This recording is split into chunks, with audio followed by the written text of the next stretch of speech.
Want to know why? Ask how. Howard the Humongous. More than half of the states in these United States of ours have partially reopened in the face of the coronavirus, and they have gone back to work. Spas, massage therapy salons, tattoo parlors, and barbershops are all open for business. These are businesses where the person working on you breathes on you for 20 minutes straight, even with a mask on. There are businesses where the person prettying you up is touching you over and over again, even with gloves on. There are places where the vast percentage of coronavirus-infected innocents who have no symptoms could be spreading the coronavirus all over you. There are places where America does not yet have enough testing capacity to let you know if the person deep massaging your back, lifting and snipping your hair, or putting needles in your skin is an unknowing coronavirus spreader. A typhoid Mary of COVID-19, the death-bearing illness that the coronavirus causes. Now here's what happens when we try to work through it all, collect a paycheck, and pretend that things are really normal. 850 workers at Smithfield Foods' one pork plant in Sioux Falls, South Dakota, have tested coronavirus positive, with 100 found in just one day, Tuesday, April 28th.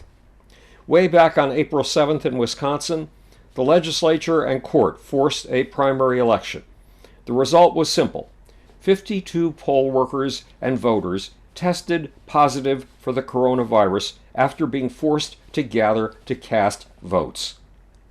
In Hokkaido, Japan, the town imposed stringent social distancing and stay-at-home rules. They worked. The spread of the coronavirus stopped. It came down to only 1 or 2 new cases a day versus our over 2,000 cases a day. No, over 30,000 cases a day. And Hokkaido was held up as a model of how to control the spread of the virus, according to Britain's The Telegraph. So Hokkaido opened up, and it ran its annual Sapporo Snow Festival, an event that attracts more than 2 million attendees. One of those attendees, just one, was a tourist from Wuhan, China, where the coronavirus got its vicious start. Turns out he had contracted the coronavirus just before he traveled to Hokkaido. The result was simple. Hokkaido suddenly became the worst hit of all Japan's 47 prefectures. So the governor of Hokkaido was forced to declare a state of emergency and return Hokkaido to lockdown. Then there's Germany, where early in April the health minister declared that the strenuous efforts of the German people at imprisoning themselves in their homes and avoiding social contact had worked brilliantly. The outbreak, he said, was under control, so Germany cautiously opened up. Some stores were allowed to reopen, some students went back to school, and Volkswagen, very carefully, gingerly, started cranking out cars again. All of that turned out to be a big mistake. In a single day, Germany registered 1,627 new infections and 153 deaths. The rate of infection rose by 11%. Finally, there's the lesson of the virus to beat all viruses, the Spanish flu of 1918, a flu that killed up to 100 million people. When the first wave ended in the summer of 1918, folks felt it was over and went about their business as usual. That was a big error. There were 3 more waves of the Spanish flu yet to come, and in those 3 waves, more people died than in the ghastly first wave. In all, the Spanish flu ravaged the world for 2 miserable and murderous years, killing more people than all those killed in the war to end all wars, World War I. So the American public may be smarter about the coronavirus than our president and the governors who follow our president's lead. 80% of Americans support requiring Americans to stay in their homes, according to an AP National Opinion Research Center poll. Only 22% support armed protesters who regard the lockdown as the act of a tyrannical government imposing house arrest and ending civil liberties.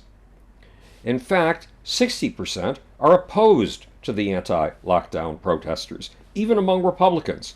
47% disapprove of the protesters, and a mere 36% favor them. But we have a problem. A recent Yahoo YouGov poll of 1,895 Americans revealed cracks in the psychological fortitude it will take to continue the lockdown. 72% of the nearly 2,000 people polled say they will hit the breaking point if the lockdown continues into the summer. 100% of those polled predicted they will have a breakdown if the lockdown lasts 6 months. And the polls reveal a few more reasons that things will not be normal when we get back to normal. 69% are worried about flying.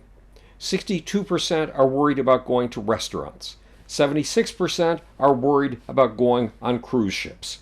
And most important for our democracy, 66% are not comfortable going to polling places to vote. The only way to get back to work safely comes from Paul Romer, the former chief economist of the World Bank and a Nobel laureate. Romer released a plan on March 26th calling on the government to spend $100 billion annually to test every person bi-weekly, every other week, for the coronavirus in an effort to reopen the economy. And that, in fact, is precisely how we can get back to work without losing our lives. This is Howard Bloom speaking to you from the future. It's your job and my job to make, or want to know why? Ask how. And now for that infamous, sleazy, slimy, sneaky, seditious, little off button. I think I've got it.